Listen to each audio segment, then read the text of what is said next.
Love అనే వర్డ్ని తిరగేస్తే అదే ఈ ఇవాల్వ్. ఇవాల్వ్ మూవీలో కేవలం వాడినే కాదు, అమ్మాయి అబ్బాయిలు కూడా మూవీ స్టార్టింగ్ నుంచి ఎండింగ్ వరకు తిరగేస్తూనే ఉంటారు. డైరెక్ట్గా ఈ మూవీ అయితే ఆహాలో రిలీజ్ అయింది. 1 hour 57 minutes అయితే ఈ మూవీ ఉంటుంది. అడల్ట్ కంటెంట్ మాత్రం భయంకరంగా ఉంది. మూవీ స్టార్టింగ్ నుంచి ఎండింగ్ వరకు మొత్తం అదే. మేబీ అందుకే థియేటర్లో రీచ్ కాలేదేమో. ఎందుకంటే ఈ మూవీకి A++ సెన్సార్ సర్టిఫికేట్ని అయితే ఇవ్వచ్చు. పొరపాటును కూడా ఫ్యాన్తో చూస్తే మాత్రం మీకు రచ్చరచ్చే. సో ఇలాంటి కంటెంట్ ఆదుకోవడానికి ఉందిగా ఆహా, సో అందులోనే రిలీజ్ అయింది. ఓకే, డైరెక్ట్గా పాయింట్లోనికి వస్తే ఈ మూవీలో నాకు బాగా గుర్తుండిపోయేది, అలాగే బాగా నచ్చిందంటే camera work.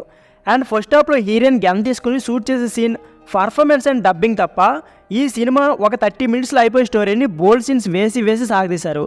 Long years ago, after 3 years before అని అనవసరం ట్యాక్స్ వేసి విసిగించారు.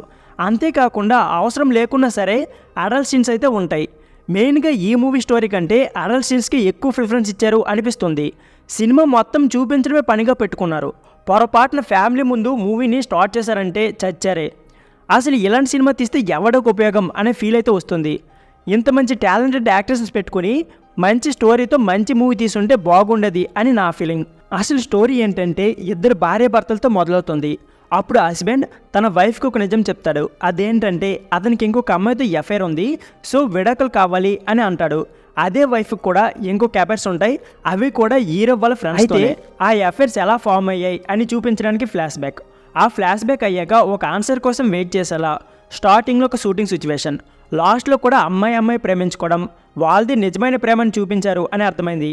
కానీ ఇదో కాదో వాళ్ళకే తెలియాలి. అసలు ఇలా అఫైర్స్ ఉన్నాయి అని చెప్పడం వరకు ఓకే. సింగిల్ హీరోస్ని పెట్టి కొన్ని సీన్స్ అయితే అనవసరమే లేదు. సరేలే, ఇక ఈ మూవీ కోసం ఎంత తక్కువగా మాట్లాడుకుంటే అంత మంచిది. ఎందుకంటే మూవీ మొత్తం అఫైర్సే ఉంటాయి. సో ఫైనల్గా అడల్ట్ కంటెంట్ చుట్టూనే తిరుగుతుంది. సో కొద్దిగా రొమాన్స్ ఎక్స్పీరియన్స్ చేద్దాం అనుకునేవారు ఈ మూవీ చూడండి. అది కూడా అంత మంచి ఎక్స్పీరియన్స్ అయితే ఉండదు. సో ఫైనల్గా ఇవాళ మూవీ యొక్క రివ్యూ ఇది. సో ఫ్రెండ్స్, ఇది నచ్చితే ప్లీజ్ మన ఛానల్ని సబ్స్క్రైబ్ చేసుకోండి, అలాగే లైక్ చేయడం మర్చిపోకండి.